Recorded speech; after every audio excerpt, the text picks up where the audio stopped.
திரு ரமண கீதை. அத்தியாயம் 9.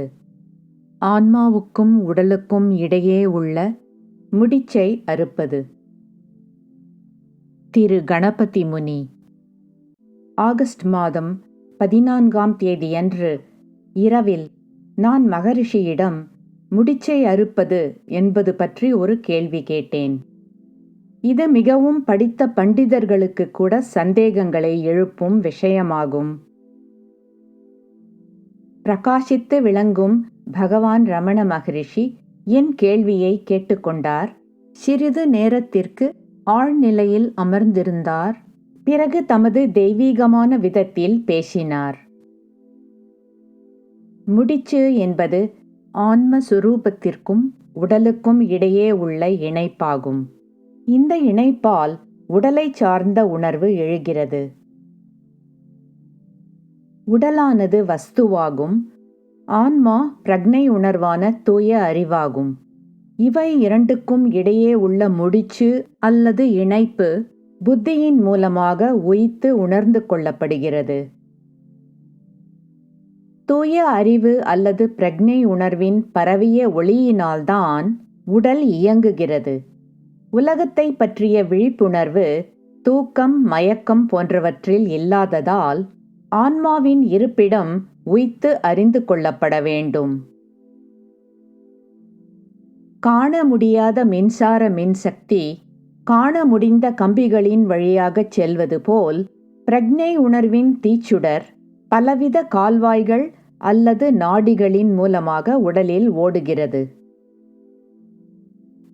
கதிரவன் உலகம் முழுவதையும் ஒளியேற்றுவதைப் போல் பிரக்ஞை உணர்வின் தீச்சுடர் ஒரு நடு மையத்தை பிடித்துக்கொண்டு உடல் முழுவதையும் ஒளியேற்றுகிறது.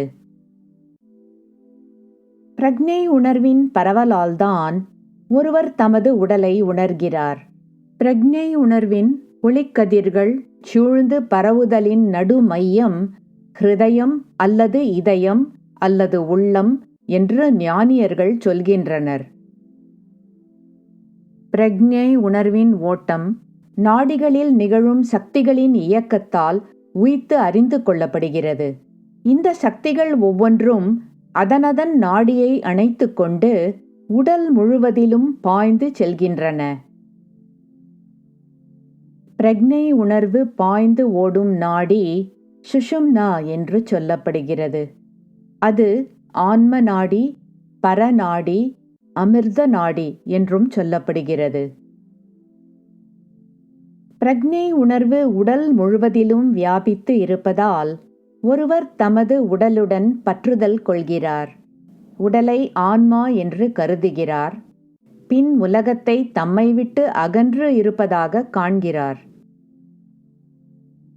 எது உண்மை எது பொய் என்று ஆராய்ந்து சிந்தித்து பார்க்கும் ஒருவர் பற்றுதலிலிருந்து விடுபட்டு தான் உடல்தான் என்ற எண்ணத்தை விட்டுவிட்டு ஒருமுகமாக ஆழ்ந்து விசாரணை செய்யும்போது நாடிகளின் கடைதல் நிகழ்கிறது. இவ்வாறு நாடிகள் கடையப்படும்போது ஆன்மா அவற்றிலிருந்து தனியாக பிரிக்கப்படுகிறது. பின் அது மிக்க உயர்வான நாடியை பற்றிக்கொண்டு பிரகாசிக்கிறது.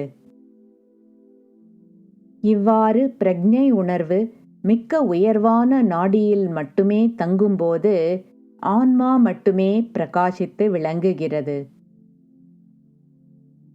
இந்த நிலையில் பொருட்கள் மிகவும் அருகில் இருந்தாலும் கூட அவை வேறுபட்டு இருப்பதாக காணப்படுவதில்லை. அறியாமையில் ஆழ்ந்துள்ள ஒருவர் தமது உடலை எவ்வளவு தெளிவாக உணர்கிறாரோ அவ்வளவு தெளிவாக ஞானி ஆன்மாவை உணர்கிறார். அறியாமையில் ஆழ்ந்துள்ள ஒருவருக்கு பெயரும் உருவமும் இருப்பது போல் ஒருவருக்கு ஆன்ம சுரூபம் மட்டுமே உள்ளிலும் வெளியிலும் வேறெங்கும் பிரகாசிக்கும்போது அவர் ஆன்மாவுக்கும் உடலுக்கும் இடையே உள்ள முடிச்சை அறுத்து விட்டுள்ளார். இந்த முடிச்சு இரண்டு விதமானது. ஒன்று நாடிகளை சார்ந்தது, இன்னொன்று மனப்பற்றுதல் அல்லது இணைப்பை சார்ந்தது. மிகவும் நுண்ணியவராக இருந்தாலும் காண்பவர் வெளிப்பட்டு தெரியும் முழு உலகத்தையும் நாடிகளின் மூலமாக காண்கிறார். மற்ற நாடிகளிலிருந்து மனம் பின்வாங்கப்படும்போது, அது மிக்க உயர்வான நாடியில் மட்டுமே இருக்கும்போது உடலுடன் உள்ள பிணைப்பு அறுக்கப்படுகிறது. பின் ஒருவர் ஆன்ம சொரூபத்தில் உறைந்து விளங்குகிறார். அதிக தீயினால் சூடாக்கப்பட்ட ஒரு இரும்பு பந்தானது எப்படி ஒரு தீப்பந்து போல் தோன்றுகிறதோ, அதேபோல் சுய விசாரணையின் மூலமாக ஆன்ம சொரூபத்தில் உறைந்து விளங்கும் ஒருவரின் உடல் ஜொலித்து பிரகாசிக்கிறது. உடலையும் மனதையும் சார்ந்த கடந்த காலத்தின் உள்ளுறைந்த மனப்பாங்குகள் அழிக்கப்படுகின்றன. உடல் உணர்வு இல்லாததால் தானேதான் வினையாற்றுபவர் என்ற உணர்வும் இருப்பதில்லை.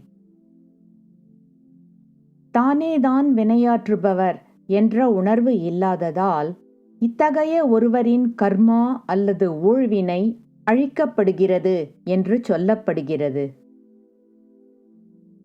ஒருவருக்கு ஆன்மாவுக்கும் உடலுக்கும் இடையே உள்ள முடிச்சு அல்லது பிணைப்பு அறுக்கப்படும்போது அவர் மீண்டும் எப்போதும் ஒருபோதும் பந்தப்பட்டு இருக்க மாட்டார்.